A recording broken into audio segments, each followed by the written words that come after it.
pala ang iyong pag-ibig. Sabay sa krisis ng panahon, baba ang halaga ng piso. Di kaya sumabay rin ang pag-ibig mo. Dati-dati madalas mo akong tawagan, madalas mo akong i-text kahit saan. Ngayong hindi na,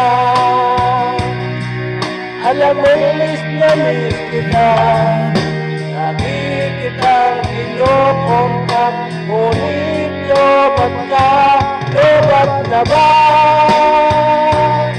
Ang pag-ibig mo, nakalot ka ba?